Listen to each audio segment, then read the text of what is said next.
No event has affected our world, especially the Middle East, more than 9/11. But all the major players in this event have received obvious cover from the governments, academics, and of course, the mainstream media. Was it a false flag attack? And if so, who did it?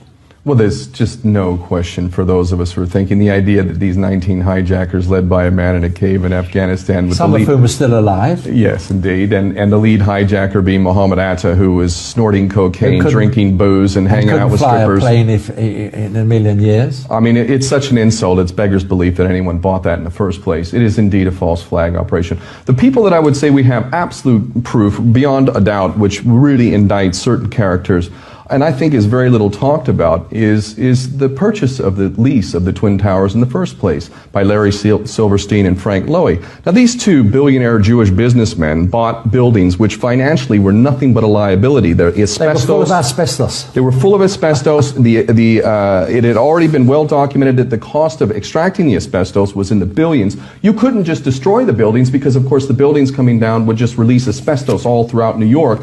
So actually buying those buildings where it was publicly known that the cost of removing the asbestos was far more than any value. More than the replacement cost, I believe. Never mind the fact that half of the buildings were empty anyway. It was a dinosaur. It was a financial liability. And yet, two Jewish billionaires bought the lease on this. And then within 6 weeks, lo and behold, the buildings come down. And oh, by the way, in that period of 6 weeks, we doubled the insurance policy. If that was a Muslim, if it wasn't Larry Silverstein, if it was Mohammed, who was a Muslim who did that, we would all know about it, and it would be obvious. No way would a Jewish billionaire businessman who's made billions in business buy a building that's a financial liability. He must have known, and of course he has direct contacts to his friend Netanyahu, war criminal that he is, and Jewish Zionist interests that have every kind of reason. You mentioned the empty floors on the buildings, and there's no doubt that some of the floors were sealed in the weeks beforehand, and there were workers going in and out. And nobody never knows what they were up to. Mossad front companies, Mossad agents that were caught on the day, some with explosives in vans. We can go on and on and on and on. It wasn't purely Israel. It wasn't purely. There were traitors in the U.S. as well. Well, the attack on 9/11, 2001 on the New York World Trade Center, instigated by Mossad. That report, by the way, never told the truth. It never ever mentioned the collapse of Tower Number 7, which wasn't even touched by an aeroplane. Sir, I asked you if you could address some of the 9/11 conspiracy theories that you are accused of. Sadly, your response has actually invited more of them. I mean, for the record, everybody knows your infamous comments on PBS where you said pull Building 7 on 5/25 on the day of 9/11. They were not sure they were going to be able to contain the fire. I said, you know, we've had such terrible loss of life.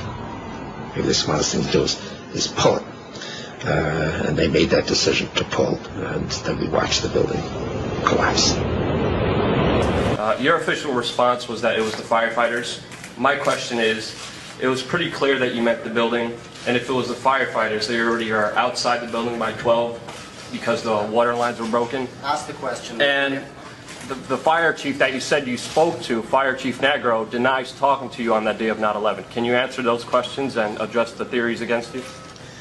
I suggest to everybody's consideration that we all look at the thousands of pages of testimony that have been rendered in the many years since 9/11, and let's use today's session for something that's... Are you aware of testimony of bombs in the building before the building collapsed, sir?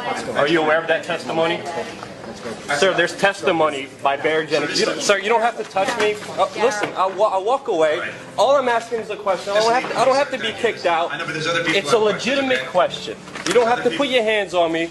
But all I'm saying is, no, I'm not. I'm here asking. The question was not answered. That's why I have a grievance. Larry Silverstein was told not to come into work. That's why him, his daughter, and his son never showed up to work on 9/11.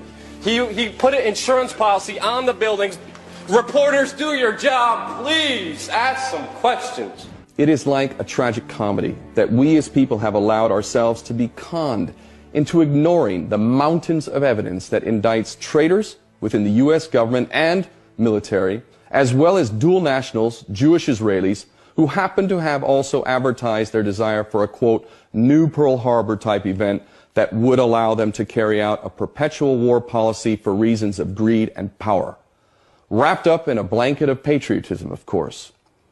Whether you knew any of this or not, It has been hidden in plain sight.